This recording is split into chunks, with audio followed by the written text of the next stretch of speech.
Perlahan kelopak matanya mulai terbuka.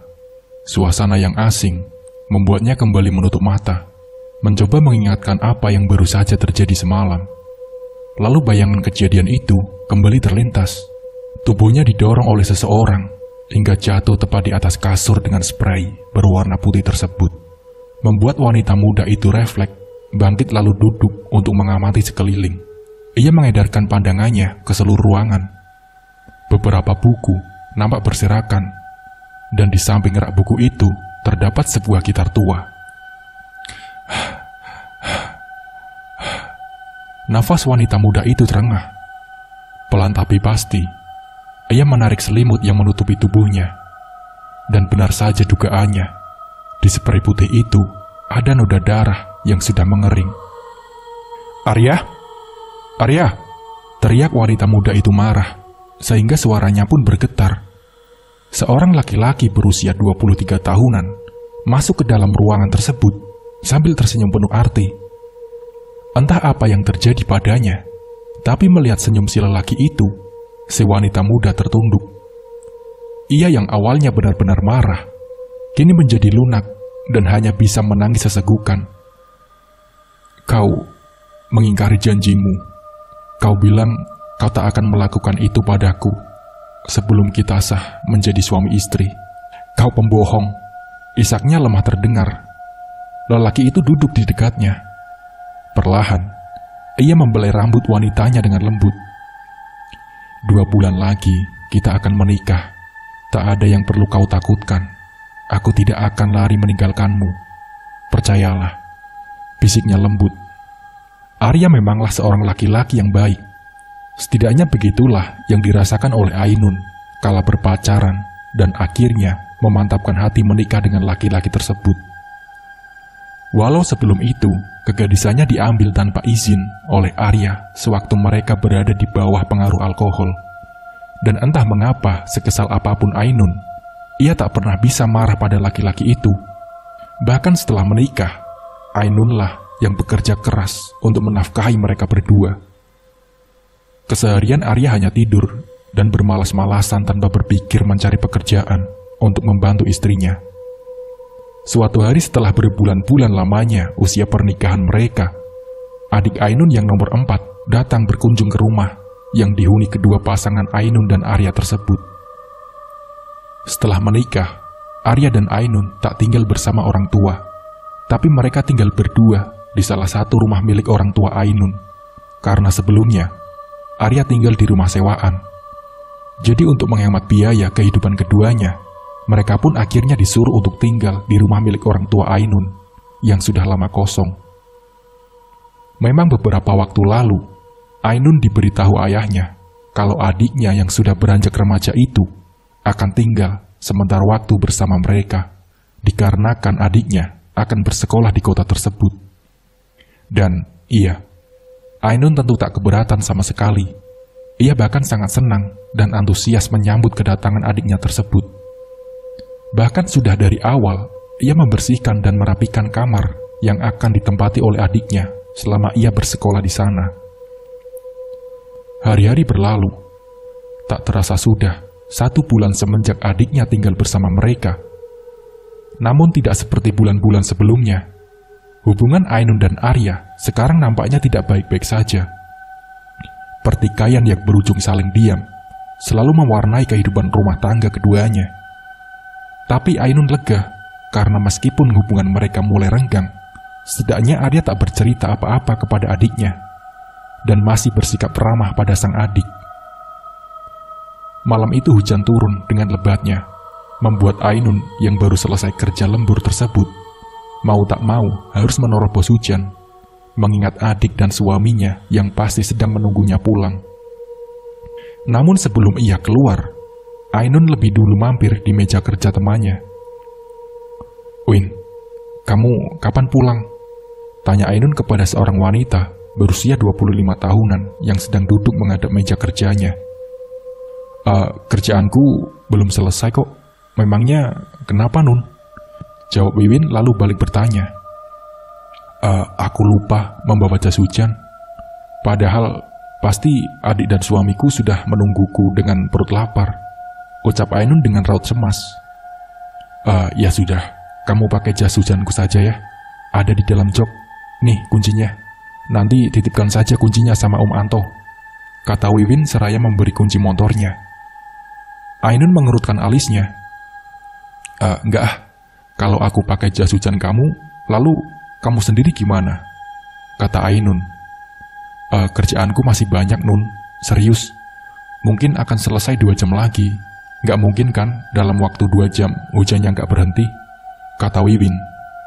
Akhirnya, Ainun pun pulang dengan menggunakan jas hujan milik Wiwin. Singkat cerita, setelah ia sampai di rumah, rupanya pintu rumah terkunci rapat. Bahkan beberapa lampu nampaknya tak dinyalakan. Beberapa kali Ainun mengetuk-ngetuk pintu, tapi tak ada respon dari dalam. Karena saat itu hujan masih turun sangat deras bersamaan dengan gurun guntur dan petir. Dalam keadaan gelap dan hujan, Ainun berjalan ke arah pintu dapur yang terletak di samping dan sedikit menjorok ke belakang. Namun nihil, pintu itu juga ternyata dikunci dari dalam. Kemana sih mereka? Sungut Ainun kesal. Lampu pun akhirnya menyala tiba-tiba dari kamar adiknya. Saat Ainun mengintip dari celah kaca yang gordennya sedikit terbuka, ia melihat pemandangan yang membuat jantungnya seakan berhenti berdetak. Mengapa tidak? Karena ia melihat dengan mata kepalanya sendiri, sang adik dan suaminya sedang melakukan hal yang senonoh di dalam kamar tersebut. Karena hati dan perasaannya sudah tak bisa lagi mengendalikan emosinya yang memuncak, Ainun mengambil sebuah batu, lalu memukulkannya pada kaca jendela hingga pecah berkeping-keping. Adik dan suaminya yang sedang asik bersinar tersebut jelas kaget dan nampak sekali raut ketakutan adiknya ketika melihat wajah Ainun yang merah padam.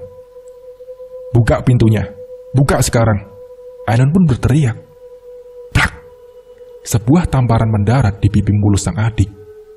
Darah dari luka di tangan Ainun pun ikut membekas di pipi gadis itu. "Aku pulang, hujan-hujanan hanya karena memikirkan perut kalian berdua. Tapi rupanya apa yang aku lihat malam ini sangat berbanding terbalik dengan apa yang aku lakukan untuk kalian. Apa kalian itu tidak punya otak? Kau juga Arya. Dia ini adikku. Kenapa kalian begitu tega?" teriak Ainun dengan suara yang bergetar menahan tangis. Arya hanya berdiri mematung, berdiam 1000 bahasa. Begitu juga dengan adiknya yang tertunduk sesekali terisak. "Aku akan melaporkan kelakuan kalian pada Abah," ancam Ainun akhirnya. Disitulah baru Arya mulai berbicara dan tangis adiknya semakin terdengar jelas. Aku hilaf. Aku benar-benar hilaf. Tolong jangan ceritakan masalah ini pada Abah," ujar Arya memohon. Jangan Kak. Aku sungguh minta maaf. Ini semua di luar kendaliku. Ya Tuhan, aku benar-benar bodoh. Tolong jangan sampai masalah ini sampai ke telinga Abah. Aku bisa mati, Kak. Isak sang adik memelas. Ainun benar-benar marah saat itu. Ia sama sekali tak menggubris perkataan keduanya. Prak! Ainun membanting pintu kamarnya. Ia langsung menjatuhkan tubuhnya di atas kasur. Ainun membenamkan wajahnya ke bantal dan mulai menangis sesegukan. Hampir 1 jam lebih ia menangis dan perlahan-lahan ia mulai tertidur. Di dalam mimpinya, Ainun melihat spray miliknya hanyut terbawa arus ketika sedang dicuci. Dan akhirnya ia terbangun ketika sebuah tangan mengelus punggungnya. Rupanya itu adalah Arya. Arya memohon dan memberikan penjelasan atas apa yang terjadi malam itu. Aku berjanji tidak akan mengulangi hal itu. Dan aku mohon jangan sampai masalah malam ini sampai ke telinga ayahmu. Karena aku yakin kau pasti akan disuruh meminta cerai. Dan aku benar-benar gak sanggup kehilangan kamu, ucap Arya lirih, membuat dada Ainun bergetar, meski ia sangat sakit dan kecewa. Tapi entah kenapa, ia tak tahan jika sudah kena rayon Arya. Dan akhirnya, Ainun pun mau memaafkan suaminya, dengan syarat untuk tidak lagi mengulangi hal itu. Tentu saja Arya menyanggupi dan berjanji. Bahkan sumpah atas nama Tuhan pun ia ucapkan untuk membuktikan kesungguhan janjinya pada Ainun. Hari-hari kembali seperti biasa. Kita berpindah menurut sudut pandang adiknya Ainun, yaitu Rahma. Semenjak kejadian malam itu, hubungan kakak beradik tersebut menjadi renggang. Meskipun tinggal serumah dan tersentuh bahu ketika berpapasan, mereka saling acuh dan tak menghiraukan satu sama lain. Begitu juga dengan Arya. Meski satu atap dengan Rahma, ia sudah tak lagi mau bertegur sapa dengan adik iparnya tersebut. Setidaknya seperti itulah yang mereka tampakkan ketika Ainun ada di rumah. Namun yang terjadi di belakang Ainun tentu saja berbeda dari yang tampak di depan. Meski tak lagi bertegur sapa di hadapan Ainun, tapi mereka masih bertukar pesan melalui aplikasi smartphone. Hubungan keduanya masih sangat baik, bahkan bisa dibilang masih sangat panas-panasnya. Sesekali mereka akan keluar dan menginap di penginapan, ataupun singgah di semak-semak dan melakukan hal tak senonoh di sana. Dan anehnya, Rahma seperti hilang akal bila menyangkut soal Arya.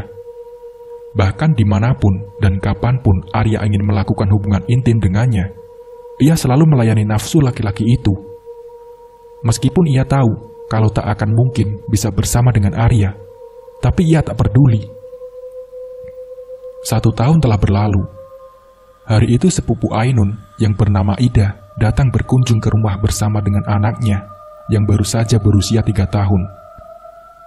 Ia curhat pada pasangan itu tentang rumah tangganya yang sudah di ujung tanduk, karena suaminya berselingkuh dengan seorang wanita yang bekerja di sebuah warung makan di dekat perkebunan kelapa sawit. Kalau dia selingkuh, kau harus selingkuh juga. Jangan mau kalah, ujar Arya terdengar menyela pembicaraan keduanya. Ainun pun menarik nafas sembari menatap tajam ke arah Arya. Maaf, aku hanya bercanda, ucap Arya kemudian. Setelah sekian lama mereka mengobrol, Ida pun bermaksud untuk berpamitan pulang. Namun ditahan oleh Ainun yang melihat keponakannya itu sudah tertidur lelap di depan televisi. Kalian menginaplah di sini semalam. Tuh lihat, si Adel sudah tidur dak. Kasian kalau harus dibangunkan. Ida pun melirik putri kecilnya tersebut, dan akhirnya ia pun mengangguk. Jam sudah menunjukkan pukul 5 sore kala itu. Maaf ya dak, aku gak bisa menemani kalian malam ini. Soalnya aku dapat shift malam seminggu terakhir ini, ucap Ainun seraya menggenggam tangan Ida. Iya gak apa-apa, aku ngerti kok. Hati-hati kerjanya ya, balas Ida tersenyum. Sepeninggal Ainun, Ida dan Arya mengobrol panjang, dan sesekali Ida tertawa lepas dengan lelucon yang dilontarkan Arya. Dan entah bagaimana, tiba-tiba Arya perlahan-lahan mulai mendekatkan bibirnya pada pipi Ida. Keduanya terbawa suasana, hingga akhirnya azan maghrib pun berkumandang, menyudahi ciuman keduanya. Tangan Arya masih berada di bahu Ida ketika Rahma masuk ke dalam rumah. Arya melempar senyum pada adik iparnya itu. Namun Rahma menunjukkan tatapan tak sukanya kepada Ida, yang refleks menggeser duduknya menjauhi Arya. Baru pulangkah Rahma? Tanya Ida berbahasa basi. Namun jelas suaranya terdengar gugup. Kalau aku tidak pulang, apa yang akan kalian lakukan? Ujar Rahma balik bertanya, lalu berjalan dengan langkah kasar menuju kamarnya. Arya menanggapi itu hanya tersenyum. Ia tahu jika Rahma cemburu pada Ida. Aduh, aku jadi merasa bersalah. Aku takut kalau Rahma melaporkan apa yang dia lihat tadi pada Ain, kata Ida. Gak usah khawatir, aku akan menyelesaikan kesalahpahaman ini, ucap Arya. Ida pun mengerutkan alisnya. Ia hendak bertanya, tapi kemudian ia mengangguk tanpa bertanya apa-apa kepada Arya. Malam itu setelah Ida tidur, Arya masuk ke dalam kamar Rahma. Rupanya, Rahma masih merajuk dan tak menanggapi Arya. Tapi lagi-lagi, Arya berhasil meyakinkan Rahma bahwa antara ia dan Ida sama sekali tak ada hubungan apapun. Lalu kemudian, mereka pun berbaikan lagi. Ini apa, Dek? Kamu minum obat ini? Ujar Ainun setelah mendobrak masuk ke dalam kamar adiknya. Wajah Rahma seketika menegang ketika melihat kepingan obat penunda kehamilan itu berada di tangan sang kakak. Itu bukan punyaku, Kak. Mana mungkin aku mau minum obat seperti itu, Kak. Itu titipan dari temanku untuk ibunya, jawab Rahma. Tapi kenapa temanmu menitipkan obat seperti ini sama kamu? Kenapa nggak dia sendiri yang belikan untuk ibunya? Atau ibunya sendiri yang beli? Tidak masuk akal. Dia sakit dan nggak bisa kemana-mana. Dan ibunya kan ngurus adiknya yang masih bayi itu, Kak. Makanya nggak bisa kemana-mana juga. Rencananya hari ini aku mau antarkan obat ini ke rumahnya dia, kata Rahma. Ainun yang merasa kalau jawaban adiknya itu masuk akal, lalu memberikan obat tersebut pada adiknya. Lain kali, jangan mau disuruh beli obat-obatan yang begini. Nanti bikin orang salah paham sama kamu. Mulai hari ini, aku akan cek isi tas dan kamarmu, ujar Ainun sebelum keluar dari kamar adiknya. Rahma pun menghela nafas lega, meskipun kelegaannya hanya sementara. Dan benar saja, setelah hari itu, Ainun selalu rutin mengecek isi kamar adiknya dengan detail. Dan tentu saja tak menemukan apa-apa, karena Rahma sudah tak menggunakan obat penunda kehamilan itu lagi. Namun masalah besar pun muncul setelah beberapa bulan masalah penemuan pil KB tersebut. Rahma mengatakan bahwa ia sudah telat haid pada Arya yang tak kalah kagetnya mendengar kabar buruk itu. Kamu sudah tes kehamilan? Tanya Arya sembari mengguncang bahu Rahma dengan kasar. Belum, isak Rahma. Mendengar jawaban Rahma, Arya sedikit lega. Kamu tunggu di sini. Aku akan beli alat tesnya dulu, ujar Arya. Singkat cerita, setelah menunggu beberapa saat, hasil tesnya pun mulai terlihat. 2 garis merah muda nampak sangat jelas terlihat. Rahma pun menangis sejadi-jadinya ketika mengetahui kalau ia sudah positif hamil. Arya pun nampak cemas dan tak kalah bingung. Bagaimana kalau masalah ini sampai ke telinga Ainun dan orang tuanya? Kamu harus gugurkan kandunganmu, kata Arya. Tapi aku takut. Kenapa kita nggak jujur saja sama Kak Ainun? Aku yakin dia bakal mengerti dan izinin kita buat menikah, ujar Rahma seperti sudah kehilangan akal. Tidak mungkin, bentak Arya gusar. Semenjak hari itu, Arya jarang berada di rumah. Bahkan nomor Rahma pun sudah ia blokir. Rahma yang masih berusia belasan tahun itu pun tentu tak pandai menutupi rasa takut dan kekhawatirannya di hadapan Ainun. Apalagi sudah beberapa waktu ini, ia mulai mengalami mimpi buruk yang aneh dan membangunkannya tepat di tengah malam dengan badan yang dibanjiri oleh keringat. Ainun mulai mencium gelagat aneh pada adiknya yang menjadi lebih tertarik pada buah-buahan muda seperti kedondong, mangga muda. Bahkan beberapa kali ia melihat adiknya itu memakan jeruk nipis yang dicampur dengan kecap asin dan cabai. Tanpa sepengetahuan adiknya, hari itu Ainun membawa Rahma ke tempat praktek Dokter Hartini yang merupakan teman lamanya Ainun. Di tempat itu, Rahma dicek dan diminta untuk melakukan tes kehamilan. Meski menolak, namun ia tetap dipaksa oleh Ainun. Tidak akan sakit, cuma air kencingmu yang dibutuhkan, bentak Ainun. Dan setelah beberapa saat kemudian, Dokter Hartini menjelaskan bahwa Rahma sudah hamil lebih dari 8 minggu. Rahma pun bergetar dan matanya mulai berair. Ia tahu masalah besar akan segera datang padanya setelah itu. Sepanjang perjalanan pulang, Ainun hanya diam saja, membuat Rahma semakin ketakutan. Dan apa yang ditakutkan oleh Rahma pun menjadi kenyataan. Ainun membawanya pulang ke rumah orang tua mereka. Tanpa basa-basi, Ainun melaporkan masalah Rahma kepada orang tua mereka. Sebuah tamparan dari Abah mendarat tepat di wajah Rahma. Pipinya yang mulus seketika memar dan memerah. "Siapa laki-laki itu? Hah? Siapa?" ujar Abah dengan suara yang menggelegar. Rahma pun sesegukan. Ia menundukkan wajahnya dalam-dalam. Dan tiba-tiba saja, sesuatu yang aneh terjadi. Tubuh Rahma tiba-tiba kejang. Giginya mengantuk, dan urat-urat leher terlihat jelas. Ibunya yang melihat itu jelas histeris. Mereka berusaha menyadarkan Rahma. Bahkan mencipratkan air pada wajahnya pun sudah dilakukan. Tapi Rahma tak juga merespon. Tubuhnya masih kejang, dan darah mulai keluar dari hidungnya.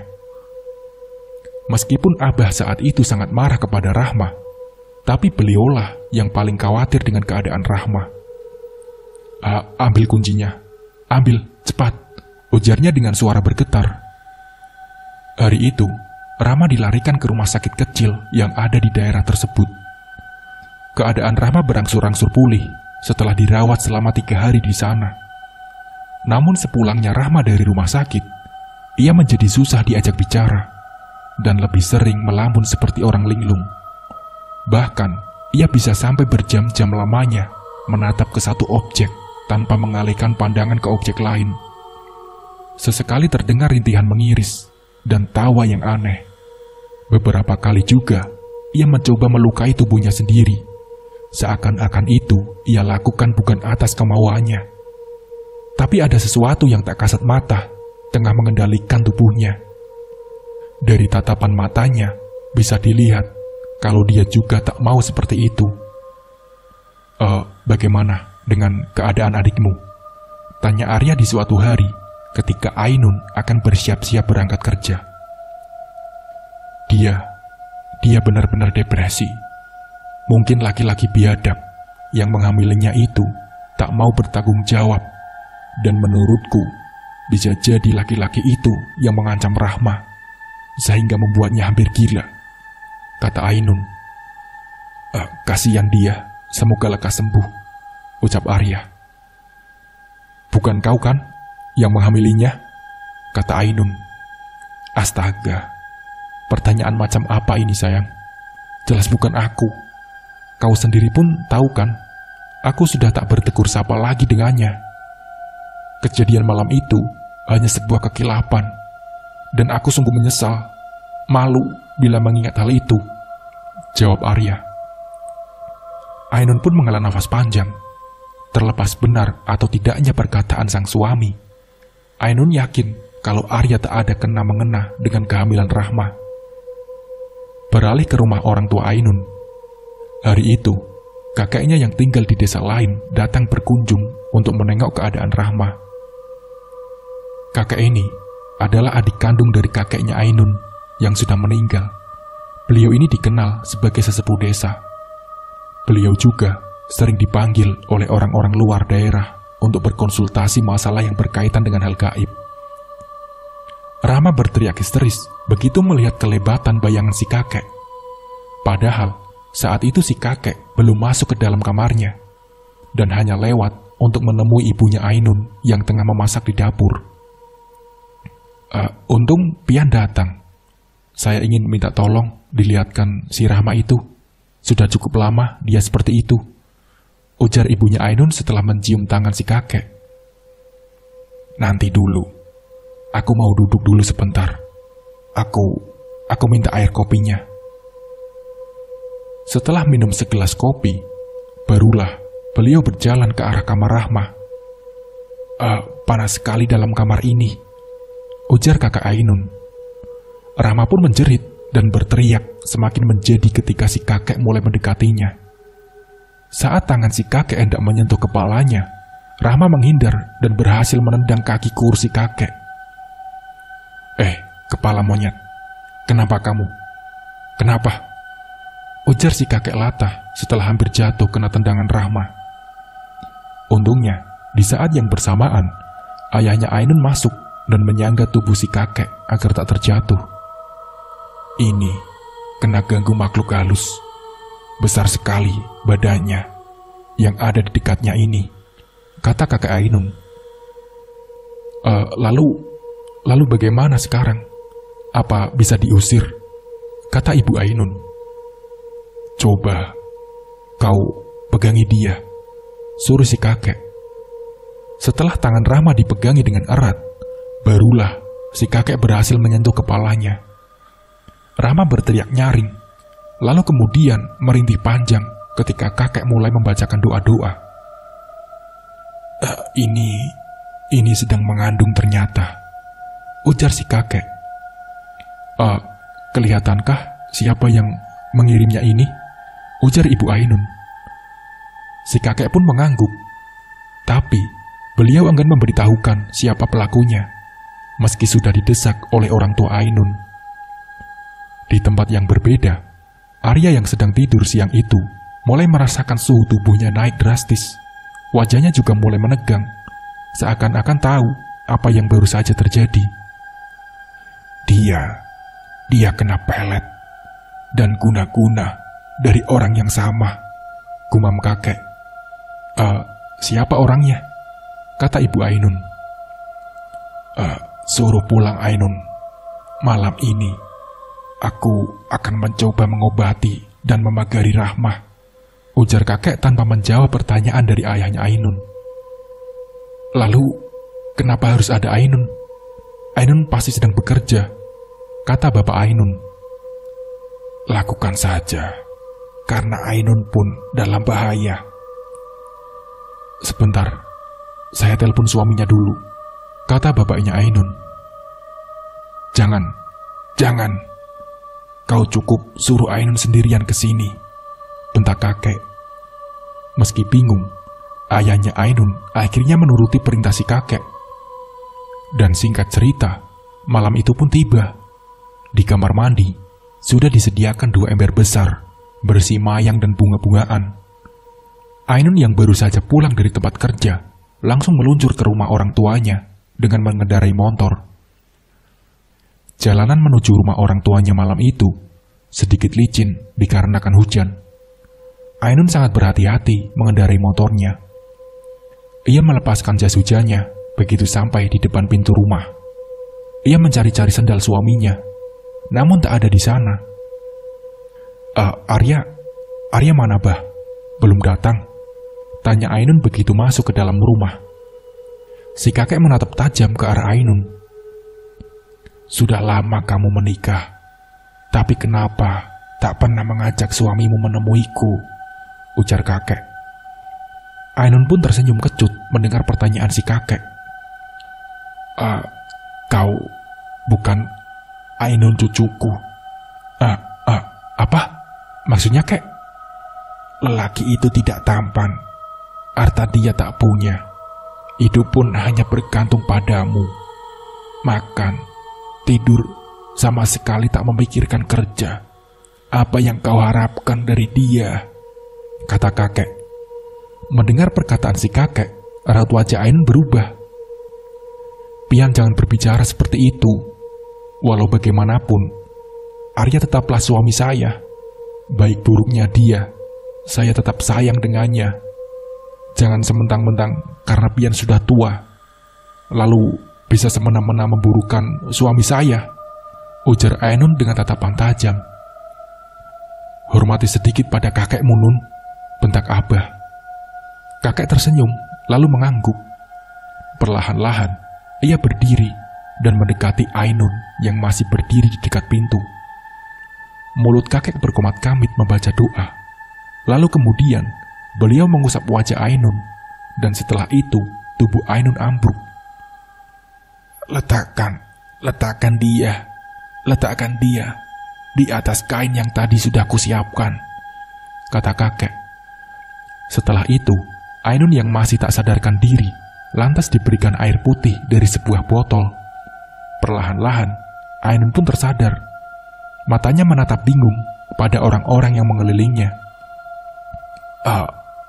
Saya kenapa? Kata Ainun. Kamu ingat apa yang baru saja terjadi? Tanya kakek. Ainun pun mengangguk. Kakek nampak puas mendengar jawaban dari cucunya tersebut. Lalu kemudian, kakek melangkah meninggalkan Ainun yang masih kebingungan. Beliau menatap Rahma yang duduk terpasung dengan kain panjang Sesekali ia menggeram marah, menatap kakek dengan tatapan yang seolah-olah ingin melumat habis tubuh kurusnya kakek. Allahu Akbar, Allahu Akbar, Allahu Akbar. Kakek mulai duduk dan mulai berzikir tepat di hadapan Rahma. Rahma mulai menunjukkan rasa tak nyaman ketika berhadapan dengan kakek. Tubuhnya menggeliat-liat. Ia bergumam dengan suara yang kadang terdengar jelas dan kadang sayup-sayup seperti bisikan. Panas, panas, panas, teriak Rahma akhirnya. Kakek lantas berdiri, lalu menyuruh orang tua Ainun untuk membawa Rahma ke kamar mandi. Si kakek akan segera memandikan Rahma untuk membuang kiriman guna-guna dan pelet di tubuhnya. Masih dalam keadaan terikat dengan kain panjang, Rahma dimandikan. Ia tak bisa berontak karena kain panjang yang mengikat tubuhnya itu. Padahal sebelumnya, Rahma mampu berontak ketika diikat dengan tali tambang. Pada guyuran pertama, nampak asap putih yang sangat tipis keluar dari kepala Rahma. Di guyuran kedua, tubuh Rahma menggigil. Dan pada guyuran ketiga, tubuh Rahma tak beraksi lagi. Ainun yang juga ada di sana disuruh mengganti bajunya dengan tapi. Kemari, biar kau sekalian kumandikan, kata kakek. Saat dimandikan, guyuran demi guyuran, Ainun merasa ada sesuatu yang keluar melalui kepalanya. Rasanya panas, lalu kemudian menghangat. Rasa lega, nyaman, dan tubuh terasa jauh lebih segar setelah dimandikan. Kalian semua, jangan ada yang keluar rumah malam ini. Aku akan menyelesaikannya sampai tuntas malam ini, kata kakek. Beliau pergi diiringi tatapan bingung oleh orang-orang di rumah tersebut. Kakek menaiki motor poswannya. Lalu perlahan-lahan, suara motor itu menjauh dari halaman rumah. Sesampainya di rumah, kakek lantas membasuh diri dan kemudian berwudu. Beliau sholat. Setelah selesai sholat, kakek mulai berzikir kembali. Angin bergemuruh membuat atap-atap seng rumah kakek terangkat dan menciptakan suara riuh. Decitan seng yang bergesekan membuat ngilu siapapun yang mendengarnya. Bersamaan dengan itu, seekor ular merayap masuk ke dalam rumah melalui celah di bawah pintu. Ular kobra hitam dengan racun mematikan itu mendekati kakek. Namun ular itu hanya mengangkat kepalanya menyerupai sendok. Hewan berbisa tersebut sama sekali tak menyerang kakek. Saat kakek membuka matanya, perlahan-lahan ular itu menjauh. Kembalilah kepada tuanmu, ujar kakek. Dan kemudian ular itu keluar melalui celah yang sama. Tentu itu bukan ular sembarangan. Alhamdulillah, ucap kakek seraya mengusap wajahnya. Beliau bangun dari duduknya, lalu berjalan ke arah kamar. Keesokan paginya, si kakek menemukan ular yang sama dengan yang tadi malam. Namun ukurannya jauh lebih kecil, tergeletak mati di tangga rumah. Kakek melemparkannya ke halaman rumah. Lalu kemudian, beliau bersiap-siap untuk pergi ke rumah orang tua Ainun, yaitu keponakannya. Di situ, barulah kakek menceritakan apa yang terjadi sebenarnya. Anak yang ada di dalam kandunganmu itu tidak bersalah. Biar bagaimanapun dia adalah titipan dari Allah. Jangan pernah menyia-nyiakan ataupun membedakannya, karena anak-anak itu semuanya sama. Terlepas dari perbuatan orang tuanya, mereka bersih dan suci, ujar kakek menatap cucu-cucunya satu persatu. Ainun memeluk adiknya erat. Ia merasa bersalah atas apa yang telah menimpa adiknya itu. Sementara wajah Abah nampak merah padam menahan amarah yang meluap. Kau tak perlu khawatir. Laki-laki itu tak akan mengganggu anak-anakmu lagi. Apa yang dia kirim sudah aku kembalikan. Sekarang mungkin dia sedang menikmatinya, ujar kakek menatap Abah. Ainun akhirnya bercerai. Dan Rahma terpaksa harus putus sekolah. Sementara Arya, ia sudah kehilangan kewarasan. Setelah berbulan-bulan kemudian, bayi itu lahir. Kau bisa melanjutkan hidupmu, Dek. Biar bayi ini, aku yang mengurusnya, ucap Ainun pada adiknya. Nah, seperti itulah ceritanya. Semoga di cerita ini bisa diambil pembelajaran dan hikmahnya. Mungkin cukup sekian dari saya. Wassalamualaikum warahmatullahi wabarakatuh.